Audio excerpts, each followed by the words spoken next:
यहाँ के कितना बच्चा है, देखिए कितना संस्कारी है। बहुत बच्चे हैं यहाँ पर, हैं सब आकर के बैठ करके कितना भाव से सत्संग सुनते हैं। ये संस्कार बढ़िया है ना। ये याद दिलाते हैं, और यदि कोई माता पिता याद नहीं भी दिलावे ना, इधर से संत महात्मा याद दिलाते हैं। गर्भवास में कॉल किया था, मतलब क्या कॉल, मतलब संकल्प। कॉल करार जो करते हैं ना, प्रतिज्ञा। कॉल मतलब प्रतिज्ञा, संकल्प। हम याद दिला रहे हैं। संत कहते हैं अरे अपने माँ के पेट में प्रतिज्ञा आपने की थी, संकल्प आपने किया था, गर्भवास में कॉल किया था, नाम जपूंगा मैं तेरा। इस झूठी दुनिया में आकर नाम जपन क्यों भूल गया, क्यों भूल गए? अब वही सब साधु महात्मा याद दिलाते। सुंदरकांड पाठ में शिव देखिए भगवान हैं, संकाली देखिए संत हैं, शिव आज मतलब ब्रह्मा जी देखिए भगवान हैं। सभी संत और भगवान वही याद दिला रहे हैं। शिव अज सुख सनकादिक नारद, जय मुनि ब्रह्म विचार विशारद, सब कर्मत खगनायक यहाँ, करिए राम पर पंकज नेहा। सब कहते भगवान से प्रेम कीजिए। तो कहते प्रेम करने, क्योंकि वो आपका भला कर रहे हैं, आपको श्वास दे रहे हैं, आपको प्रकाश दे रहे हैं, आपको धरती दे रहे हैं, आपको गगन दे रहे हैं, सब व्यवस्था कर रहे हैं।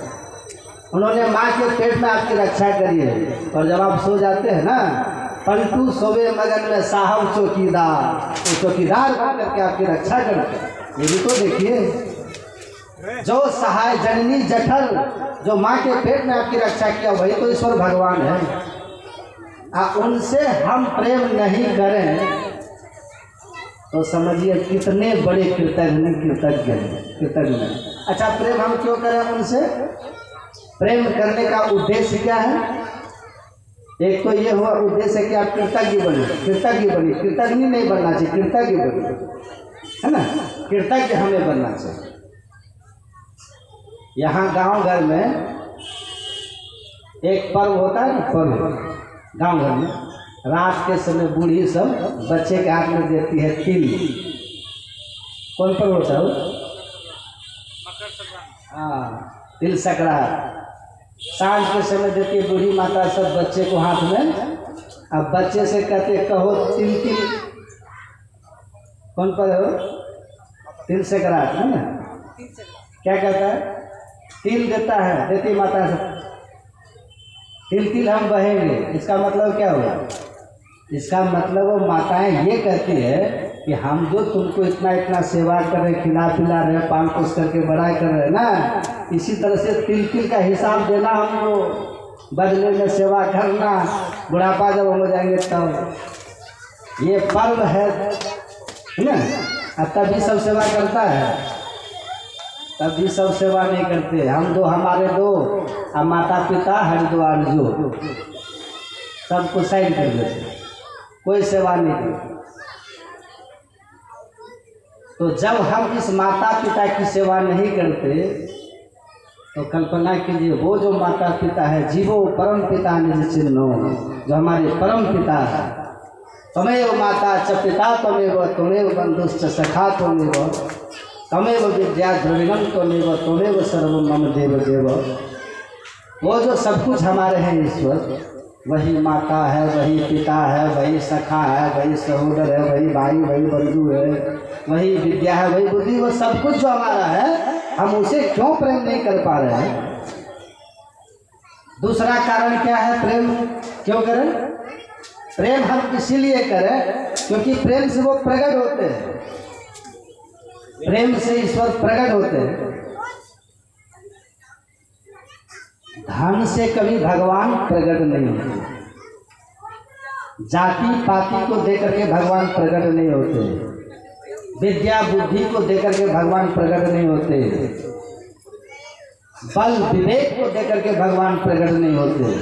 भगवान तो प्रकट होते हैं मात्र जब भक्त के हृदय में प्रेम होता है, तब। ये बात कौन कह रहे हैं? ये बात हम कह रहे हैं। हरि व्यापक सर्वत्र समाना, ये भगवान शिव कह रहे हैं। हरि व्यापक, हरि मतलब जो हमारे दुखों का हरण करने वाले ईश्वर परमात्मा है, वो सब जगह है। हरि व्यापक सर्वत्र समाना। अब प्रेम प्रकट कैसे होता है? प्रेम के प्रकट होए में जाना, प्रेम से प्रकट, इसलिए कहते हैं प्रेम की। और आपको पता है एक प्रेम के बस भगवान है, भाव के बस में भगवान है। सूरदास जी भजन लिखते हैं, सबसे ऊंची प्रेम सगाई, सबसे ऊंची प्रेम सगाई, दुर्योधन घर मेवा त्यागो, साग विदुर घर खाई, या सबसे ऊंची प्रेम सगाई। और झूठे बेर सवरी के खायो, बहुविधि भोग लगाई, सबसे ऊंची प्रेम सगाई। प्रेम के बस पारथ रथ हाँक्यो, भूल गयो ठकुराई, सबसे ऊंची प्रेम सगाई। एक बात सुन लीजिए, और आप सोचते हैं कि कहाँ भगवान बैठा हुआ, कहाँ ईश्वर परमात्मा है, आपको लगता होगा ना। एक बात आप लोग सुन लीजिए, वो परमात्मा ईश्वर जिन्होंने हमारी रक्षा करी है, स्वरूपतः वो इस आँख से दिखेंगे नहीं। आप इस आँख से, वो किस आँख से आपको दिखेंगे? वो ईश्वर आपको दिखेंगे आत्मचक्षु से, आत्मदृष्टि से आपको दिखेंगे। दिव्य दृष्टि से भी ईश्वर नहीं दिखते, दिव्य दृष्टि से ईश्वर की लीला दिखाई पड़ती, ईश्वर नहीं दिखाई पड़ती। ईश्वर को देखने के लिए आपको आत्मदृष्टि चाहिए, और आत्मदृष्टि का मतलब होता है आत्मा की दृष्टि। आत्मा मतलब हमारी आत्मा, हमारी दृष्टि, हम आत्मा है ना, हमारी दृष्टि चाहिए। लेकिन अभी वो दृष्टि हमारे पास नहीं है। ये कौन सी दृष्टि है? ये इसको बोलते हैं स्थूल दृष्टि, इसी को बोलते हैं चर्म चक्षु, है ना। इससे नहीं दिखेंगे भगवान। एक होते हैं स्वप्न की दृष्टि, सपना में कुछ दिखाई पड़ता है कि नहीं, उससे भी नहीं दिखेंगे भगवान। एक होती है मानस दृष्टि, आप यहाँ पर बैठे हुए हैं और ख्याल करने से घर आपको दिख जाता है, उसको कहते हैं ख्याल की दृष्टि, उसी को कहते हैं मानस की दृष्टि। इन तीनों दृष्टियों का जब हम निरोध कर देते हैं, तब चौथी दृष्टि खुलती है, जिसको कहते हैं दिव्य दृष्टि। उससे भगवान की लीला दिखाई पड़ती है ना। कौतुक देखे शैल बन भूतल भूरी निधान, भगवान की लीला दिखाई पड़ती है। और एक होती है आत्मदृष्टि। आत्मदृष्टि जब मिलती है तब ईश्वर परमात्मा दिखते। ये रहा भगवान। अब जिस समय आपको आत्मदृष्टि खुलेगी ना, उस समय संसार ये दिखेगा। तब क्या दिखेगा आपको? ये पूरा संसार ईश्वर में दिखेगा। जड़ चेतन जग जीव जता सकल राम मैं जान, अब बंदों तिनके पद कमल सदा जोड़ी जुग पान। सिया राम मैं सब जग जानी, करो प्रणाम जोड़ी जुग पानी। वो ईश्वर के सिवा आपको कुछ दिखेगा ही नहीं। कौन खींचेगा? सर्वम खलविदम ब्रह्म, सब जगह ब्रह्म ही ब्रह्म, तब दिखेगा हर जगह। लेकिन अभी नहीं दिखे। अभी हम लोग क्या करें? अभी यहाँ क्या करें हम लोग?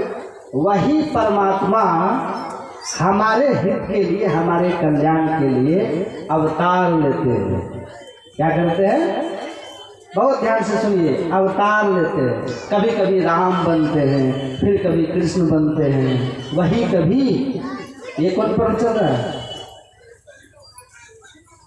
दुर्गा पूजा होता है ना, वही दुर्गा माता बनती है, वही काली बनती है, वही कभी कबीर बन जाते हैं, वही कभी नानक बन जाते हैं, और वही कभी सदगुरु महाराज बन जाता है। वही तरह तरह के संत महापुरुषों के रूप में अवतार लेते हैं। तो हमको करना क्या है? ये सभी में से किसी एक को पकड़ लेना, बस एक को पकड़ करके और इसी से प्रेम करना। जब उनसे आप प्रेम करेंगे ना, उनसे प्रेम करते करते आप परमात्मा तक पहुँच जाएंगे। यही तरीका है। तो आपके इष्ट कौन है? कहिए तो। आपके इष्ट कौन है? देखिए उधर सुन रहा है, आप लोग सुन रहे हैं तो उधर देख रहे, उधर देख रहे हैं, मतलब ये नहीं है सब। आपके इष्ट कौन है? बोलिए ना। आपके इष्ट कौन है? जितने संत मत के सत्संगी है सबके इष्ट हैं गुरु महाराज, है कि नहीं? इसीलिए आपके ईश्वर गुरु महाराज ही है। मीराबाई का इष्ट कौन था? मीराबाई की इष्ट कौन है? कंस। मीराबाई का इष्ट है भगवान कृष्ण। इसलिए देखिए मीराबाई क्या कहती है, मेरे तो गिरधर गोपाल दूसरो न कोई, जाके सिर मोर मुकुट मेरो पति सोई, वही कृष्ण मेरे हैं। इसी तरह से हम लोगों के कौन है इष्ट? हम लोग के इष्ट हैं गुरु महाराज। तो हम लोग की वृत्ति कैसे होनी चाहिए? मैं ही इन पर दास रहे कर जोड़ी के, गुरु दिशे लागो भाई सकल दिशे तोड़ी। जो सब तरफ से अपने मन को हटा करके गुरु महाराज के प्रति बहुत श्रद्धा रखते, तब सरस्वती पूजा के दिन हम गुरु महाराज की पूजा करते थे बचपन में, ये मेरा नियम था। सरस्वती पूजा में हम गुरु महाराज की पूजा करते थे। गणेश चतुर्थी में भी गुरु महाराज की पूजा करते थे। जो ध्वजा पर आते हैं क्या रामनवमी, हम उसमें भी गुरु महाराज की भी पूजा करते थे, गुरु महाराज की। और एक होता है शिवरात्रि, उसमें भी हम गुरु महाराज की ही पूजा करते थे। ये गुरु महाराज की कृपा के हमारा जन्म ऐसे घर में हुआ जहाँ मेरे जन्म के पहले से गुरु महाराज की पूजा हुई। इसलिए हम शुरू से चाहे कोई पूजा हो, कोई पर्व हो, कोई व्रत हो, कोई त्यौहार हो, हम सब रूप में गुरु महाराज को ही सब जानते हैं। हाँ, भले हम जितने जानते हैं, जितने गुरु महाराज को ही जानते हैं, बस इतना ही। और यही भाव सबका होना चाहिए। एक को पकड़ लीजिए बस, एक साधे सब सधे, सब साधे सब जागे। और जो कोई सींचे मूल को फूले फले आगार, है ना? आप कभी आम के पेड़ में पानी दिए हैं? आम के पेड़ में पानी कैसे देते हैं? बाल्टी में पानी भर लेते हैं, आप पीठ पर बांध करके आप पेड़ पर चल जाते, पत्ता पत्ता हम देते हैं पानी, नहीं तब पेड़ हरा रहता है। ऐसा करते हैं। आपको न तो पानी लेकर के पेड़ पे चढ़ना है, न तो पत्ता पत्ता में देना है। आप बस पेड़ की जड़ में दे दीजिए पानी, सब पत्ता में पानी, पेड़ हरा भरा होगा कि नहीं? पेड़ अब बरी आप बनाते हैं ना, बरी, तो बरी में नमक आप कैसे डालते हैं? बेसन में देते हैं नमक की बरी बना करके में देते हैं नमक? यदि बरी बना करके तब अलग अलग नमक दीजिएगा तो किसी बरी में एक बार नमक होगा, किसी बरी में 2 बार नमक होगा, और किसी बरी में नमक होगा ही। और यदि बेसन में नमक दे दीजिएगा तब सब बरी में बराबर नमक होगा। अपने यहाँ देवता कितना है? 33 करोड़, है ना? 33 करोड़ देवी देवता में 33 का नाम आप जानते हैं? 33 का भी नहीं जानते। आप केवल गुरु महाराज को पूजा कर लीजिए, 33 करोड़ देवी देवता की पूजा हो जाए।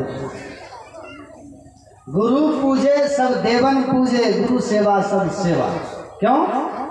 देवी देव समस्त पूरन ब्रह्म परम प्रभु, गुरु में करे निवास कहते हैं संत सबू। सब गुरु महाराज में निवास, इनकी पूजा कर लीजिए, सबकी पूजा हो। अच्छा, यदि कोई व्यक्ति ये बोले कि चलो गुरु महाराज की पूजा कर ही लिए, थोड़ा सा दुर्गा माता की भी पूजा कर लेते, तब क्या होगा? हम आपसे एक प्रश्न से जवाब दीजिएगा। कभी वोट कभी गिराए आपने? वोट तो गिराते हैं, मुखिया जी का गिराए होंगे वोट, तो किस छाप पर वोट देते हैं? हाँ, मान लीजिए कि आप कमल छाप पर वोट दिए, आप वहाँ वोट देकर लेकर के अब कमल छाप पर आप वोट आपको दे देना है, दे दिए। और फिर आपको मान लो चलो कमल छाप पर तो वोट दे दिए हैं, थोड़ा सा लालटेन छाप पर भी दे देते हैं, तो वोट होगा? क्या होगा? वो बोकस। अब वो वोट नहीं है, एक में वोट दे दीजिए, छोड़ दिए, वोट हो गया, है ना? आप बेसन में नमक दे दिए, सब बरी में नमक हो गया। अब आप सोचिएगा चलो बेसन में नमक तो दे दिए, अब थोड़ा थोड़ा अब सब बरी में भी दे देते हैं, तो खा पाइएगा बरी, फिर वो नमकीन हो जाएगा, खा नहीं पाइएगा। बस बेसन में नमक दे करके छोड़ दीजिए, सब में हो गया। एक को वोट दे करके छोड़ दीजिए, हो गया वोट, चला गया मुखिया जी को वोट। ऐसे एक गुरु महाराज की पूजा कर लीजिए, हो गई पूजा हो गई। सुनिएगा आप ध्यान से, अब कितना समय हो गया? 5:30। अभी बोलिए श्री सदगुरु। और सुनाने के बंद कर दे,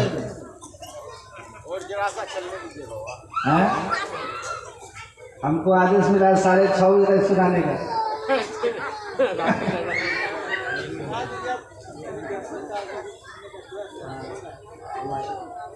सुनिएगा ध्यान से, अभी चल रहा है ना, अभी कौन सा महीना चल रहा है?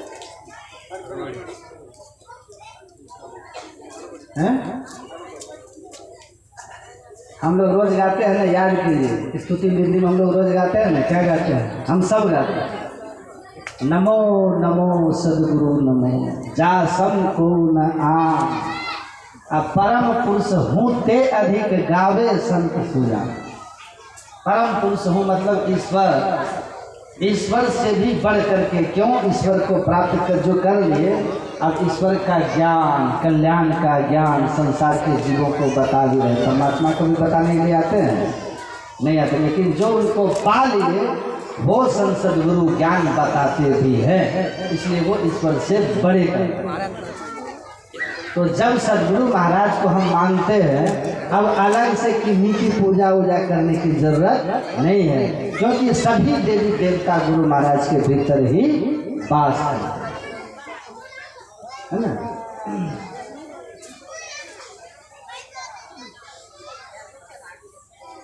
7 प्रकार का स्वर्ग है ना, तो सभी देवता बटे हुए, कुछ देवता इस लोक में, कुछ देवता उस लोक में, है ना।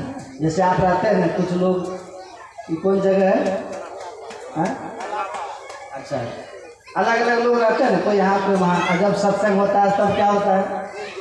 अखिल भारतीय होगा तब क्या होगा? तब अखिल भारतीय पता है ना आप लोग को? 18, 19, 20 फरवरी, ये अखिल भारतीय में क्या होता है? सभी गांव के लोग एक जगह हो जाते हैं। अखिल भारतीय में सब लोग एक जगह हो जाते हैं। ऐसे सब अलग अलग रहते हैं ना, ऐसे सब देवता अलग अलग हैं, लेकिन संत सदगुरु के भीतर 7 स्वर्ग के देवता का वास, सभी देवता रहते हैं उनके भीतर। अब कितनी बड़ी बात है, देखिए, देवता तो आपके भीतर भी है ना। भगवान शिव का वचन है, शिव चर्चा होता है इधर, शिव चर्चा बहुत करता है, करना भी चाहिए, है ना, लेकिन ढंग से करना चाहिए। शिव चर्चा का मतलब भगवान शिव की चर्चा, भगवान शिव के ज्ञान की चर्चा, भगवान शिव के चरित्र की चर्चा। ये नहीं कि कवाली गाए आप बस हो गया, नहीं। शिव चर्चा का मतलब भगवान शिव का ज्ञान, भगवान शिव का चरित्र, भगवान शिव का उपदेश, इन सब का जब ज्ञान होता है वो शिव चर्चा असली होता है ना। तो भगवान शिव का आप पढ़िएगा, एक ग्रंथ अपने यहाँ है, उस ग्रंथ का नाम है ज्ञान संकलनी तंत्र। क्या नाम है? ज्ञान संकलन तंत्र में लिखा हुआ है, देहस्था सर्व देवता, मतलब भगवान शंकर का वचन। भगवान शंकर कहते हैं पार्वती से, हे देवी, मनुष्य शरीर के भीतर सभी देवता का वास तो आपके भीतर भी है, हमारे भीतर भी है, और सदगुरु महाराज के भीतर भी है। लेकिन तीनों में फर्क क्या है? आप हैं, हम हैं, सदगुरु महाराज हैं, इन सब में फर्क क्या है? हम कहने का मतलब हम सत्संगी लोग जो हैं, और जो गैर सत्संगी लोग वो भी हैं, एक सदगुरु महाराज भी हैं। तो देखिए, जो गैर सत्संगी लोग हैं उनको पता नहीं कि हमारे भीतर ईश्वर है, उनको कुछ भी पता नहीं, क्योंकि सत्संग कभी सुनते ही नहीं।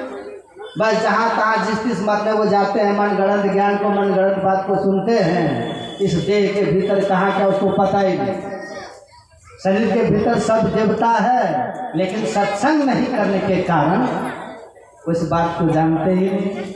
और एक हम लोग हैं, सत्संगी लोग हैं, है ना। सत्संगी लोग को पता है कि शरीर के भीतर में सर्व देवता है। देहस्था सर्व देवता, अदेहस्था सर्व तीर्थानि, अदेहस्था सर्व विद्या च गुरु वाक्येन लभ्यते। जिनके जीवन में कोई गुरु होते हैं, सदगुरु होते हैं, तो गुरु उनको बतला देते हैं कि आपका जो शरीर है ना, इस शरीर के भीतर में सब देवता का वास है। गुरु बतला देते। वो सत्संगी हो गए ना, दीक्षा लिए, गुरु के पास गए, दीक्षा लिए। तो दीक्षा क्या भजन करने की विधि है। लोग भजन करने का भेद लेते हैं, युक्ति लेते हैं। तो हम गुरु के पास गए और भजन करने की विधि हम सीख लिए, युक्ति हम जान लिए। अब हम सत्संगी बन गए। अब जो हम साधना करने लग गए तो मानो हम देवता की तरफ बढ़ने लग गए, है ना। हम देवता की तरफ चलने लग गए।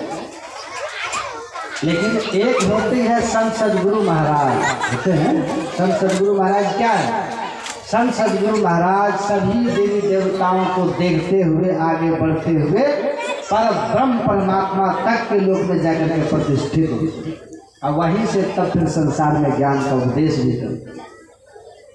अब पढ़िएगा महर्षि साहिब स्वामी जी महाराज की वाणी। वे कहते हैं, सुनहूँ सत्यलोक के बासी, सतगुरु मोरी रे, अब विनय करो कर जोड़ी रे। सतलोक में उनका वासा होता है, सतलोक में रहने वाले सदगुरु। संत राधा स्वामी साहब की वाणी आप पढ़िए। संत राधा स्वामी साहब कहते हैं, सतगुरु संत महा उपकारी, जीव उबारन दया विचारी। सतलोक से चलकर आए। कहाँ से आते हैं सतगुरु महाराज? सतलोक से। हमारे गुरु महाराज कहाँ से आए थे? सतलोक से चलकर आते हैं। और सतलोक का कभी नाश होता है, सत सोई जो दिल से नहीं। सतगुरु महाराज जी वही रहते थे, वहाँ से अभी भी आकर के सबका रक्षण, सबका पोषण सब करते रहते। तो सतगुरु महाराज वहीं रहते। तो सतगुरु महाराज सभी देवताओं को देखते हुए, सातों स्वर्गों को पार करते हुए, वहाँ परमात्मा का जो पद है, निःशब्दम परमम पदम, आप जानते हैं। अंधकार में रहते हैं हम लोग, और प्रकाश में रहते हैं देवता लोग, और शब्द में रहते हैं ब्रह्मा विष्णु और महेश, और उसके भी परे है परमात्मा का पद। उस परमात्मा के पद में रहते हैं संत सदगुरु। वो सबसे ऊंचा महल है। वो महल भी सबसे ऊंचा, और वहाँ रहने वाला भी सबसे ऊंचा, है ना। इसलिए संत को सबसे बड़े करेंगे। खूब बढ़िया से सुन लीजिए आप। आपको कोई बरगला नहीं पाएगा, तब ठग नहीं पाएगा, नहीं तो कोई भी कुछ करेगा भटक जाएगा, है कि नहीं। परमात्मा का पद सबसे बड़ा, उसी को ऊंचा महल मिलता है, और उस महल में जो रहे वो सबसे बड़ा होता है। इसलिए संत से बड़ा कोई होता है? सबसे बड़े हैं संत, दूसरा नाम है। तीजे 10 अवतार तिन्हें प्रणाम है। ब्रह्मा विष्णु महेश सकल संसार है। अरे हारे पलटू सबके ऊपर संत मुकुट सरदार। भगवान खुद कहते हैं, संत हमारे प्राण रहो में साथ में, 3 लोक सब रहे संत के हाथ में। मौको डारे बेच उजुर में ना करो, अरे हाँ पलटू हरि उधो से कहे संत से मैं डरूं। भगवान भी डरते हैं।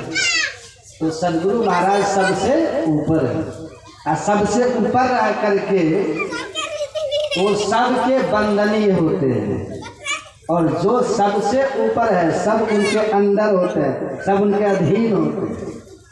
तो जो गुरु महाराज की पूजा करते हैं, समझिए वो सब की पूजा करेंगे। क्यों? क्योंकि सब संत के सदगुरु महाराज के अंदर है।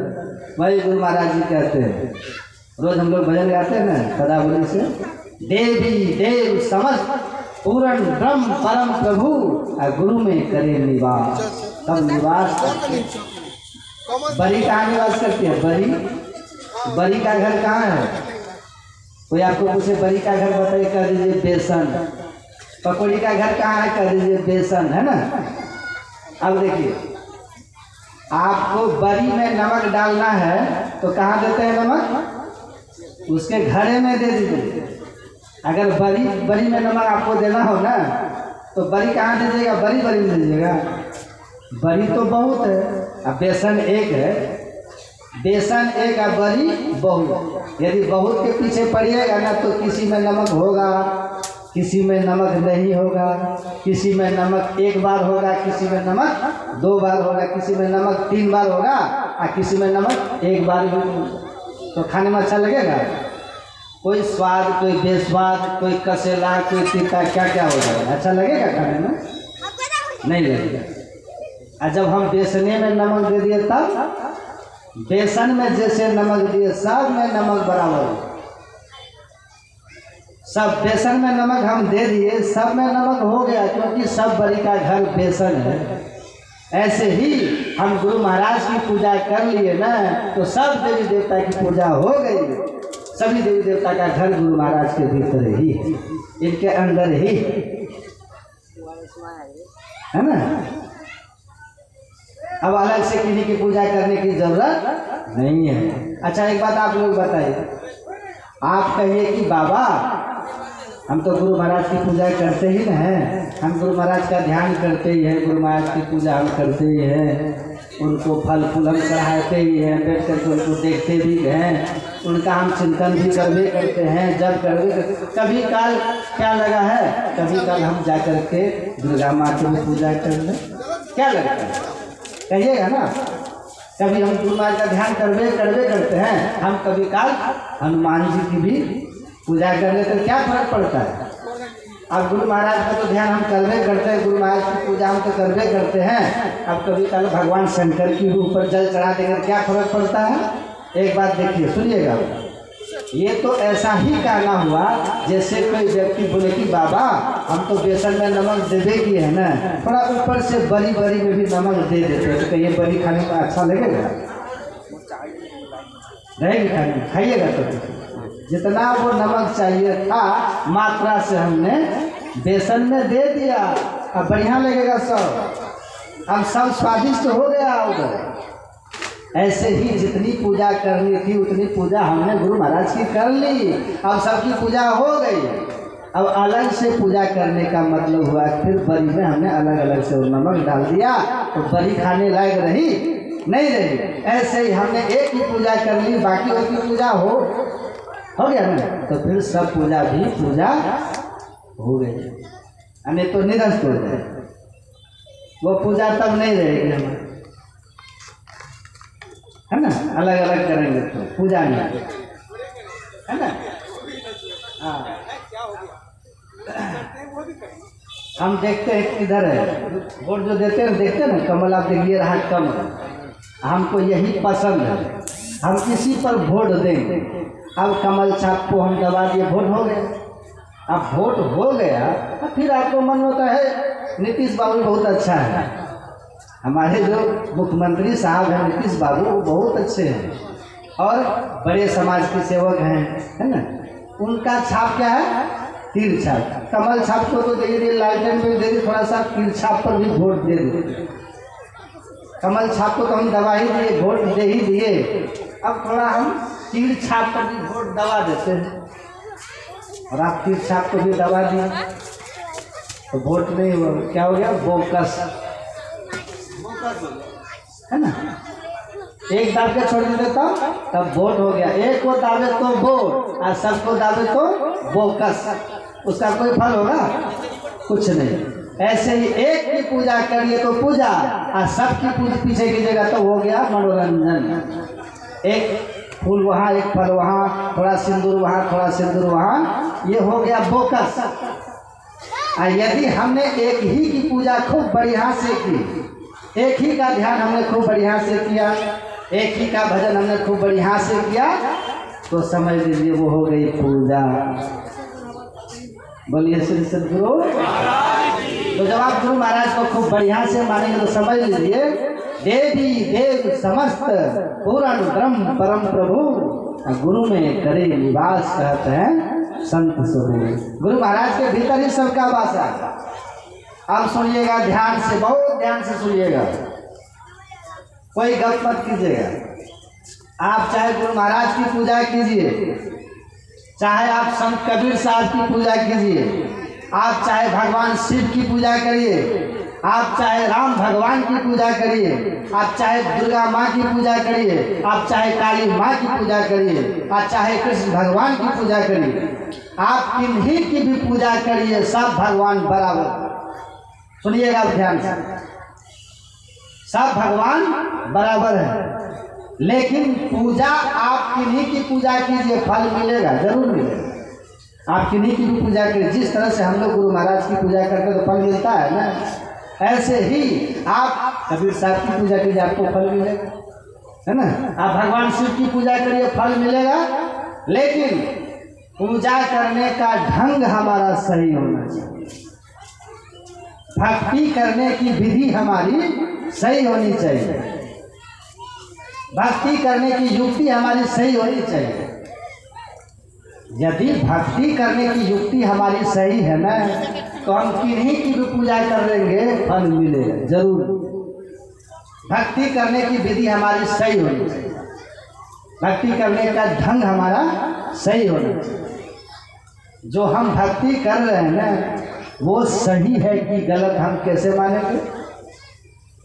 हम जो भक्ति कर रहे हैं, चाहे गुरु महाराज की भक्ति करें, हम चाहे शंकर भगवान की भक्ति करें, चाहे हम दुर्गा माँ की भक्ति करें, तो भक्ति हम कर रहे हैं, हमारी भक्ति सही है कि गलत है। हम भक्ति की युक्ति ठीक ठीक कर रहे हैं कि नहीं कर रहे हैं, ये हम कैसे समझें।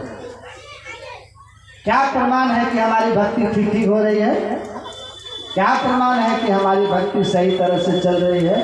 कुछ तो प्रमाण होना चाहिए ना। प्रमाण है, अब सुनिएगा ध्यान, प्रमाण है, ग्रंथों में लिखा हुआ है, धर्म ग्रंथों में लिखा हुआ है। उस लिखी हुई विधि को जो जान लेते हैं, अब विधि किसने लिखी है, विधि वही लिखे हैं जो उस विधि को करके भगवान का दर्शन कर लिए, वो उस विधि को लिखे हुए।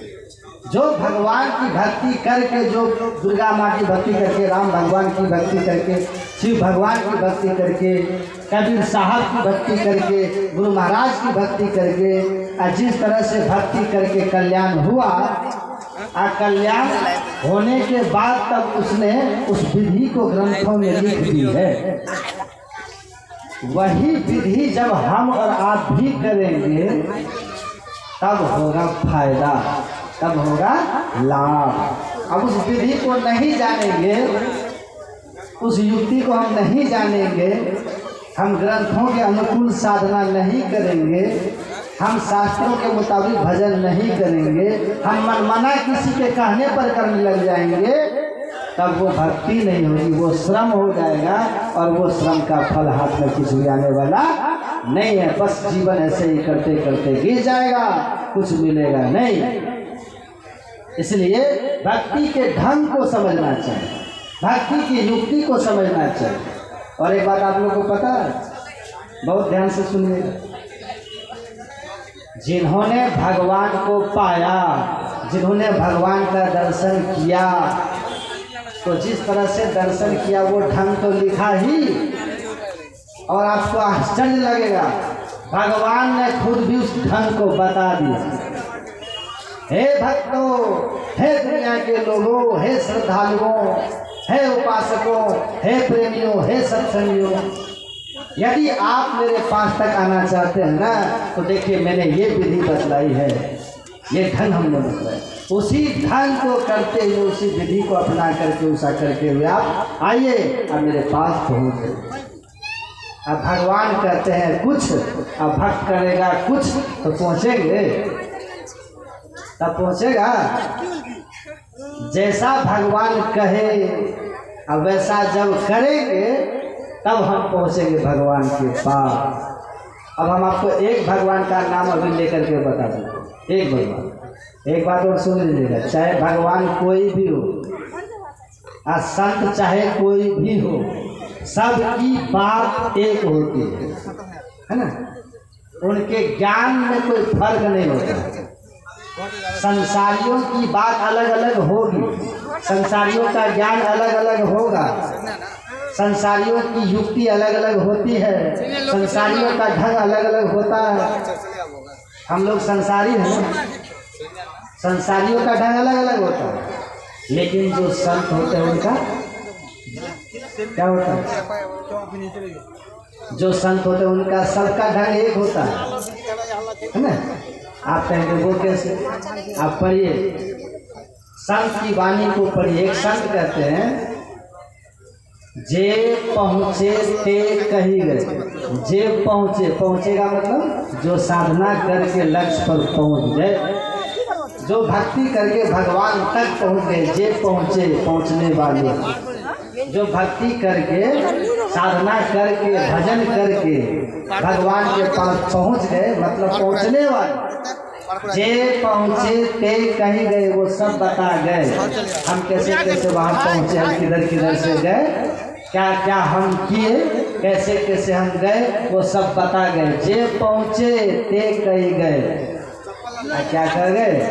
सबकी एक ही बात। वहाँ जो पहुँचे, वहाँ जो पहुँचे हैं, वो सबकी एक ही बात है, क्योंकि वहाँ पहुँचने का रास्ता भी एक है, वहाँ जाने का रास्ता भी एक है, और वो स्थान भी एक ही है। ईश्वर स्थान एक, ईश्वर एक, और ईश्वर के पहुँचने के रास्ता भी एक। तो जो वहाँ तक गए, सबकी एक ही बात। जे पहुँचे ते कही गए, सबकी एक ही बात। अब देखिए, सबे सयाने एक मत। सबे सयाने, सयाने मतलब संत, जितने सब सयाने हुए, जो सब संत हुए, सबका एक मत, इसलिए कहते संत मत। सबे सयाने एक मत, और सबकी एक ही बात। जात होती है और सबकी एक ही बात होती है, और सबकी एक ही बात होती है, उसमें फर्क नहीं। अब जैसे एक भगवान का हम आपको सुना रहे हैं, भगवान तो अपने आप बहुत है ना, हम सुनाएंगे सबकी बात, लेकिन एक का हम नाम लेके आपको सुना। एक है जैसे भगवान शिव। भगवान शिव का नाम सुने हैं? भगवान शिव है, तो भगवान शिव ने अपने भक्तों को खुद से कहा है कि मेरा भजन कैसे करोगे, मेरे पास कैसे आओगे, मेरा दर्शन कैसे होगा, मैं कौन हूँ, मैं कहाँ रहता हूँ, तुम किस आँख से मुझे देखोगे, तुम किस पैर से चल के मेरे पास तक आओगे। इन सब बातों को भगवान शिव ने बताई है। कहाँ कहाँ बताया वो भी हम बताएंगे, हम जो आपको सुनाएंगे ना। देखिए, इन बातों को भगवान शिव ने ज्ञान संकलनी तंत्र में सुनाया है, कुछ को भगवान शिव ने शिव संगीता में सुनाया है, कुछ को भगवान शिव ने योग सिखोपनिषद में सुनाया है, कुछ को भगवान शिव ने योग तत्वोपनिषद में सुनाया है, और कुछ को भगवान शिव ने रामचरितमानस में भी सुनाया है। अच्छा, रामायण की रचना किसने की है बताइए तो? रामायण की रचना किसने की है? वाल्मीकि। पर ये रामायण में लिखा हुआ, रामायण में लिखा हुआ, तुलसीदास जी को लिख दिए, तुलसीदास जी ने उतार दिया बस। रामायण की रचना की है किसने? पढ़ लीजिएगा, रामायण में ही लिखा। रची महेश। महेश किसको कहते हैं? शंकर। महेश मतलब भगवान शिव। रची महेश निज मानस राखा, पाई सु समय शिवासन भाखा। भगवान शिव ने रामायण की रचना करके अपने मन में रखा, और अनुकूल समय आने पर, सही समय आने पर भगवान शिव ने वही रामायण माता पार्वती को सुना। इधर कौन फुसुर फुसुर कर रहे हैं? उनको सत्संग से कोई मतलब नहीं है, तो हटाइए पीछे आके, थोड़ा शांत रहिए। बोलिए श्री सदगुरु। ठंडी लग रही है हमको, बहुत ठंडी लगती है, स्वेटर पर देखते हैं तो। एक बार पता है, बूढ़ी माताएं सब ठंडी से बच के रही, ज़्यादा दिखाइएगा तो फिर नुकसान हो जाए। ठंडी का क्या कहना जानते हैं? ठंडी का भी कुछ कहना है। ठंडी का कहना है बच्चा को हम छुअब नहीं। ठंडी का कहना है बच्चा को हम छुअब नहीं, आ जवान मोर भाई आ बूढ़ों को हम छोड़ब नहीं, कितना ओढ़े रह जाए, है ना। इसलिए माताओं सब थोड़ा बच के रहिए, है ना। बूढ़ी माता बूढ़ा बाबा सब भी बच के रहिए, ज़्यादा दिखाने नुकसान हो जाता है।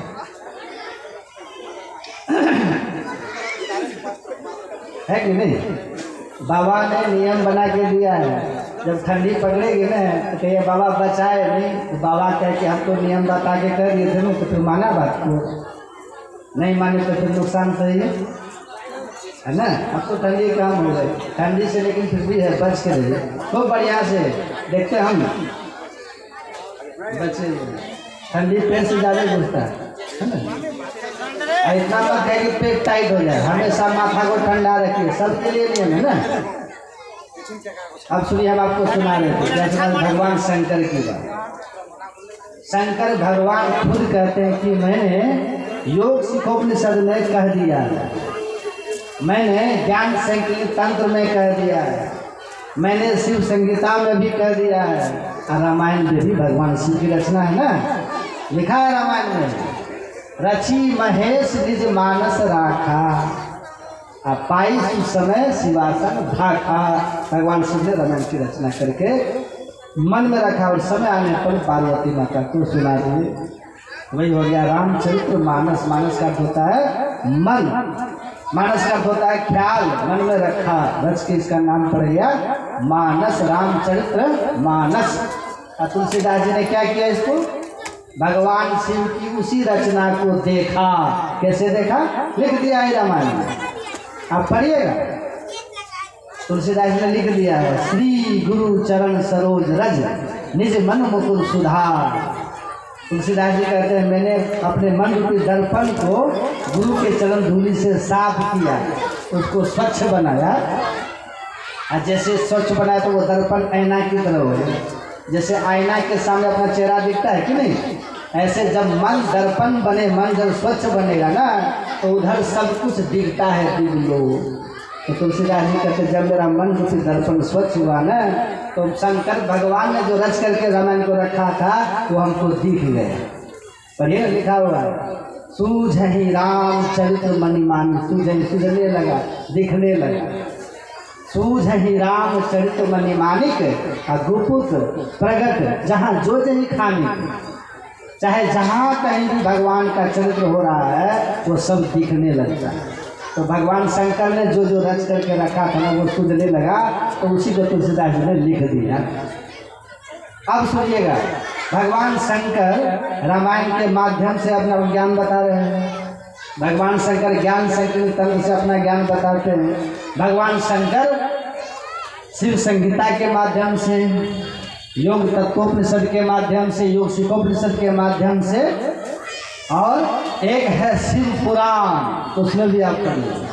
शिव पुराण के माध्यम से, ये सब माध्यम से भगवान शिव अपने भजन करने की विधि को बता रहे हैं, भक्ति करने की विधि बतला रहे हैं, शिव दर्शन करने की विधि बतला रहे हैं, शिव साक्षात करने की भक्ति विधि बता रहे, शिव भक्ति करने की विधि बतला रहे, शिव चर्चा करने की विधि बतलाता है। तो वो करेंगे तब न होगा असली। हम मने से कवाली गाएंगे, मने से मनगढ़ंत बात करेंगे तब होगा। ऐसा यदि कोई कराता है तो समझिए आपको बरगला रहा है। हम लोग आपका दुश्मन नहीं है, हम लोग किसी के विरोधी नहीं है। राम राम का विरोध करेंगे किसी का? हमारा किसने क्या बिगाड़ा है? लेकिन साधु है ना, साधु सबका भला चाहते हैं, साधु सबका कल्याण चाहते हैं, साधु सबको सही रास्ता दिखाना चाहते हैं। यहाँ तक आपको पता है कुछ लोग तो ऐसे दुष्ट हुए ना जो रूढ़िवाद में पड़ करके, रूढ़ विचार के कारण और अपने अज्ञानता के कारण, नासमझी के कारण, कट्टरता के कारण, कट्टर लोग बोल रहे हैं कट्टर, कहते हम बस इसके सिवा कुछ जानते नहीं, कट्टर बन रहे। चाहे झूठ हो के साथ उसको लोग पकड़ लेते हैं। कट्टरवादी लोग ऐसे साधु संतों के सही बात को सुन करके उसका आदर नहीं किया, उनका अपमान भी किया और साधु संतों को कष्ट भी दिया। लेकिन तब भी साधु संत कितने उपकारी होते, खुद कष्ट सह करके भी दूसरे को सही ज्ञान देते। और यदि सही ज्ञान समझ ले तो उनका तो कल्याण होता ही है, भगवान प्रसन्न होता है।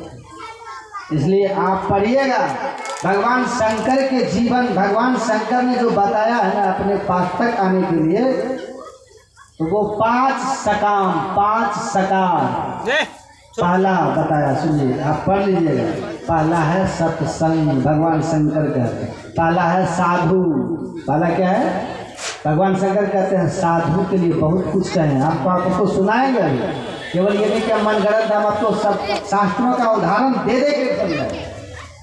पहला है साधु, और दूसरा है सत्संग, तीसरा है सदाचार, चौथा है साधना, और 5वां है समाधि। ये 5 सकार देखिए। 100 से साधु सकार हो गया ना, 100 से सत्संग सकार हो गया ना, 100 से सदाचार सकार हो गया ना, 100 से साधना सकार हो गया ना, और 100 से समाधि सकार हो गया।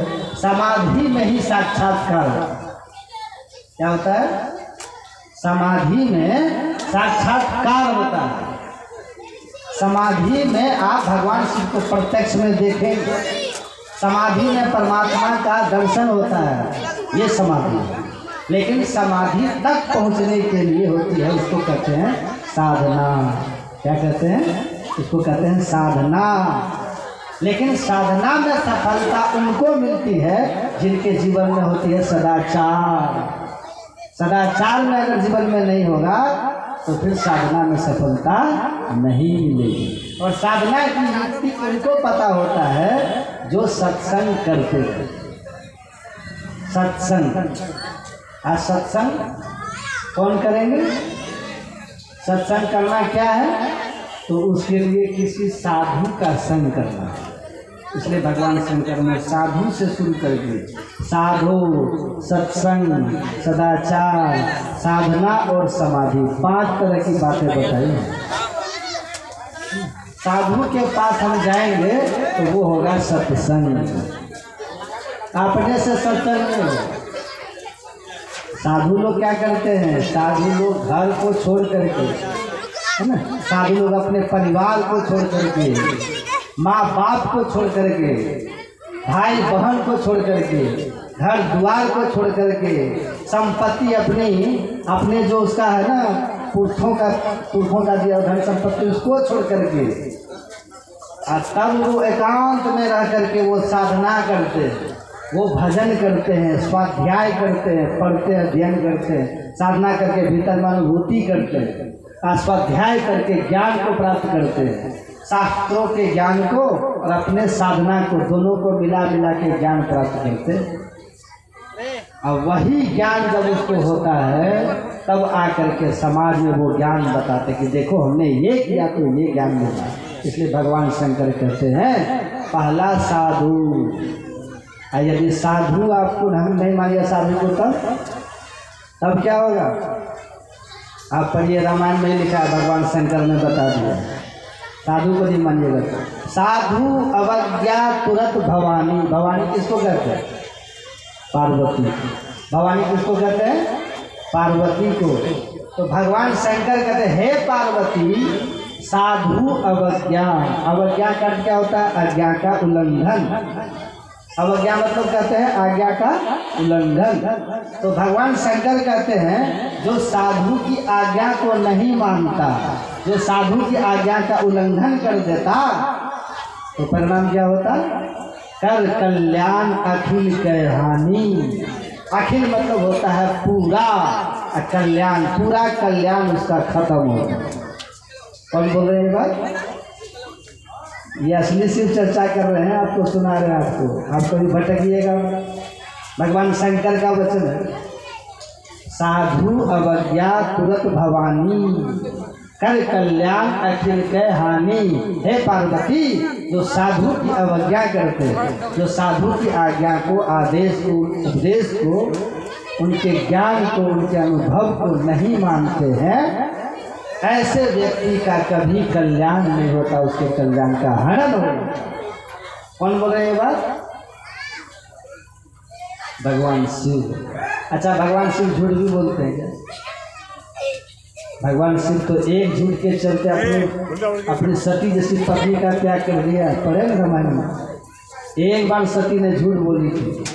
राम भगवान की परीक्षा कर ली और उधर से परीक्षा करके जब आए भगवान शंकर के पास, तो शंकर भगवान ने पूछा, गई समीप महेश तब गई, मतलब पार्वती गई, सती माता सती गई, पार्वती के पहले सती थी ना वो, तो सती जाके भगवान शंकर के पास, गई समीप महेश तब, गई समीप महेश, सती जब भगवान शंकर के पास गई तब हंसी पूछी कुशला, तब भगवान शिव ने हंस करके सती का कुशल पूछा।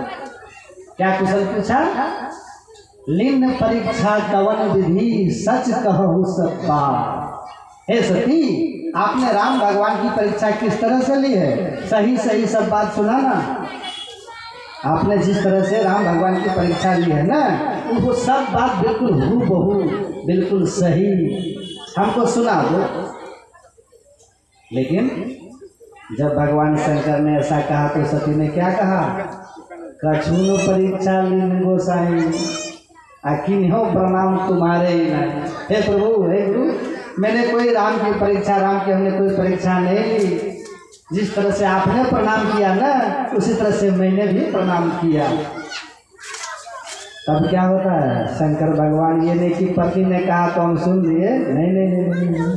परीक्षा किया कि देखे सही बोल रहे थे, तो भगवान ने देखा। कैसे देखा? तब शंकर देखौ करी ध्याना, तब भगवान शंकर ने ध्यान करके देखा। क्या देखा?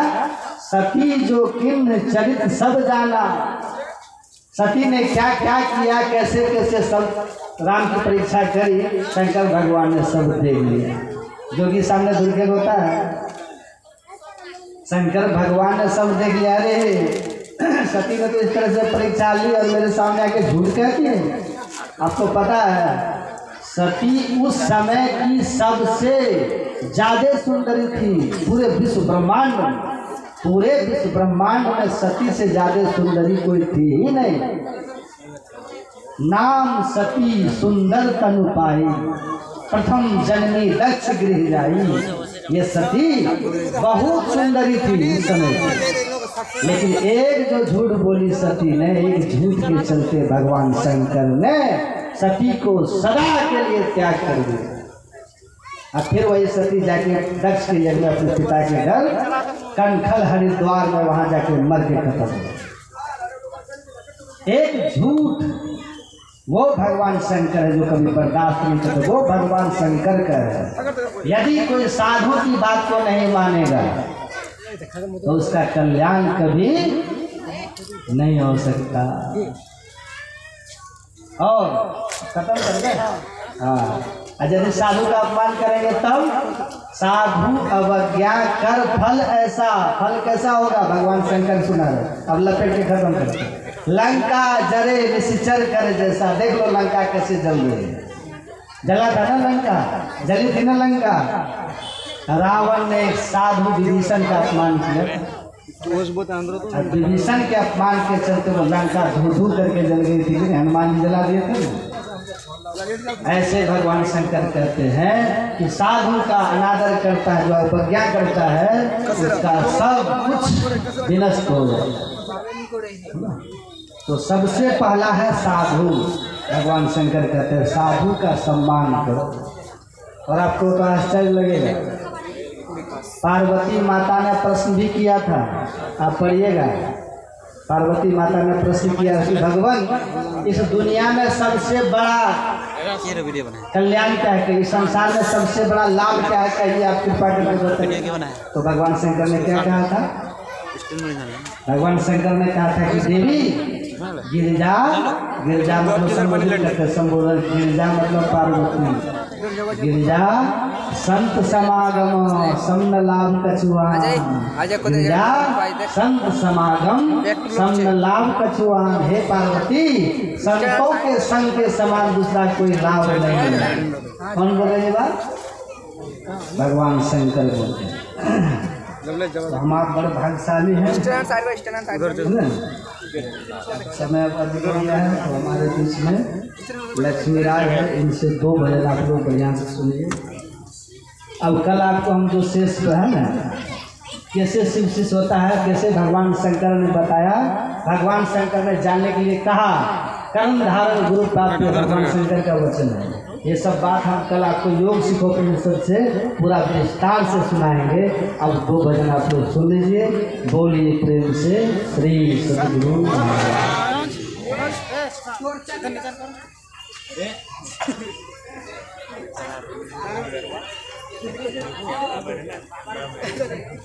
ये ठीक है, मोबाइल लोगे कर लेना, जब बोलेंगे तब।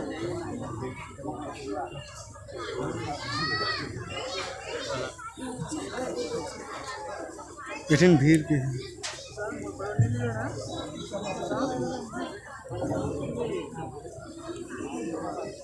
छोटा ला मोबाइल, छोटा ला हम लगाते हैं, छोटा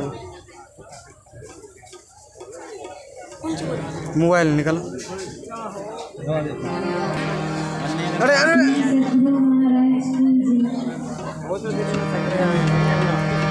भाई ठेले दे,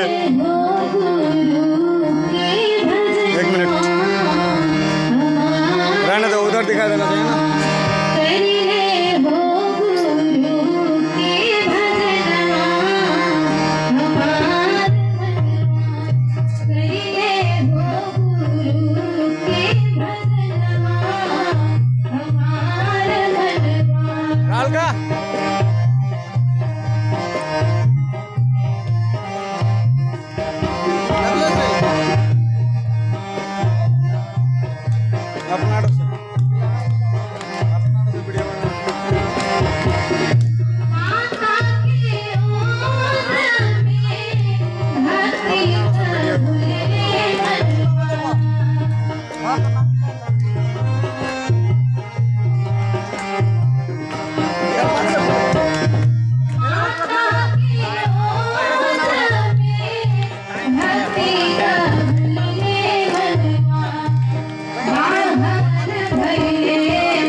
पीछे लो, पीछे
घंटा जैसे पुरता है ना वीडियो का, अपने आप करता है, उसका तो हम ऑन किया है।